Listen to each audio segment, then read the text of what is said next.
भगवान को, परमात्मा को धन्यवाद दूंगी और 500 साल का संघर्ष जिन पुरखों ने किया उनका पुण्य स्मरण करूंगी।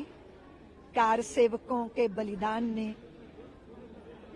कार्यकर्ताओं के संघर्ष ने, संतों के आशीर्वाद ने, और सबसे बड़ी बात है इस आंदोलन के प्रति प्रतिबद्धता की निरंतरता ने, और फिर इस देश के अंदर राजनीतिक अनुकूल वातावरण बनने की वजह से हम आज अपने सपने को साकार होता देख रहे हैं।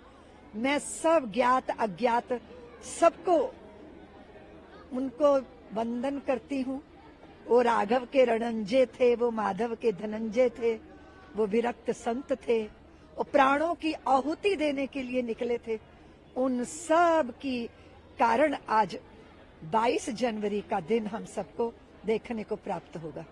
जी, क्या कभी आपने सोचा था कि राम मंदिर सीधे जीवन पाया, क्योंकि तमाम लोगों के प्राण चले गए, संघर्ष कर दे रहे, क्या आपने सोचा था? क्या कहा? क्या आपने सोचा था कि अपने जीते जी राम मंदिर बनते हुए देख पाएंगे? हम ऐसा तो नहीं कह सकते, लेकिन निराश तो हम नहीं थे। और क्योंकि भैया हम लोग तो पुनर्जन्म मानने वाले हैं। यात्रा जो है एक जन्म में पूरी नहीं होती तो दूसरे जन्म में होती है। लेकिन इस संघर्ष की जो प्रखरता थी, वो दैदीप्यमान जो ज्वाला थी, उसने जलाकर पूरे भारत में कुविचारों के कचरे को जलाकर भस्म कर दिया। और वो ज्वाला ऐसी तेजस्वी बना गई भारतीयों को कि हम भी अपने अधिकार के लिए संघर्ष कर सकते हैं। हम मात्र भजन करने वाले भजनीय नहीं है। तो मैं उनका स्मरण करूंगी कि लो नमस्कार भूगोलों के, अभिनंदन लो आकाशों के, लो 7 सागरों के प्रणाम, पदबंदन लो आकाशों के, तुमने ही पूरी अयोध्या की खोई गरिमा लौटाई है, और समर बांकुरे राघव के तुमको 100 बार बधाई है। राम मंदिर बन गया है, रामलला टेंट सब भव्य मंदिर में जा रहे हैं, लेकिन कुछ लोग हैं निमंत्रण पर ही सवाल उठा रहे हैं। अखिलेश यादव कह रहे हैं निमंत्रण ऐसा नहीं होना चाहिए, सोनिया गांधी कुछ अलग कह रहे हैं, निमंत्रण को स्वीकार नहीं कर रही है। अब जिनके भाग्य में होगा वो इस ऐतिहासिक क्षणों का साक्षी बनेगा, क्योंकि भगवान हमें चुन ले ये तो बहुत बड़ी बात है। हम भगवान को चुने ये बड़ी साधारण बात है। देखिए, आज एक पोस्टर लगा है जिसमें आरएलडी लालू यादव के घर के बाहर उन्होंने कहा है कि जो मंदिर है वो गुलामी का प्रतीक है, पाठशाला जो है वो उजाले की ओर ले जाती है। इस पर क्या कहना चाहिए? हमारे मंदिर सदैव विद्या के केंद्र रहे हैं।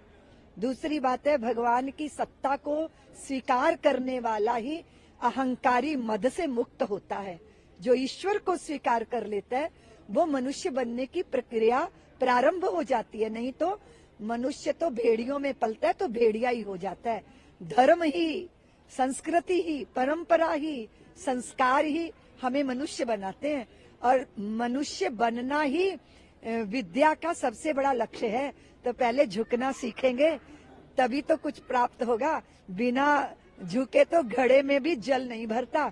इसीलिए जो भारतीय संस्कार है वो मंदिर देवालय, वहाँ निरक्षर लोग नहीं रहते। वेदों को जिन्होंने अपनी प्रज्ञा में धारण किया है, जो जिंदा रहने की शिक्षा नहीं सीखते अपितु जीने की विद्या सीखते हैं, हमारे मंदिर वो स्थल है। राजनीतिक किसी विवशता के कारण ये वक्तव्य हो तो मैं कुछ कह नहीं सकती, नहीं तो यही सच है भारत का। उदित राज ने कहा है, ट्वीट किया है, उसकी हो रही है राम मंदिर को निशाना साधा।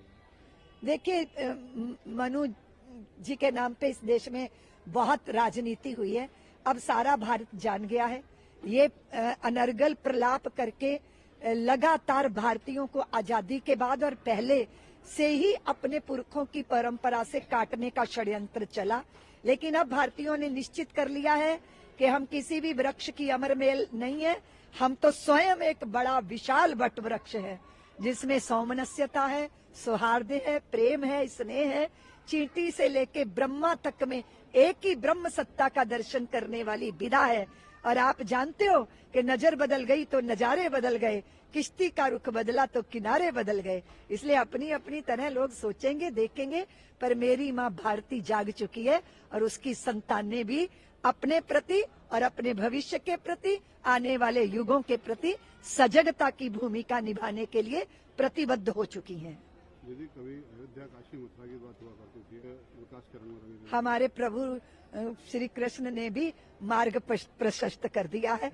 निश्चित रूप से हम अपने वो दिन का दर्शन करेंगे जब हमारे कृष्ण की जन्मभूमि भी जो है वो मुक्त होगी और हम सब आनंद मनाएंगे। और काशी में भी नंदी बाबा जिधर मुंह किए बैठे हैं, भोले बाबा उधर ही हैं। और ये प्रत्यक्ष है प्रमाण, और प्रत्यक्ष को प्रमाण की जरूरत नहीं होती। दूसरी बात ये है भैया, सूर्य जब उगता है ना, या तो कोई आंखें ही बंद कर ले, या तो फिर कोई उल्लू की जाति का हो, उसे सूरज नहीं दिखता। नहीं तो सत्य का प्रकाश स्वयं अपने आप को प्रमाणित करता है। सत्य यही है जो सम्मुख है, और उसके पक्षधर बनोगे तो धन्य हो जाओगे, और उसका विरोध करोगे तो बिखर जाओगे।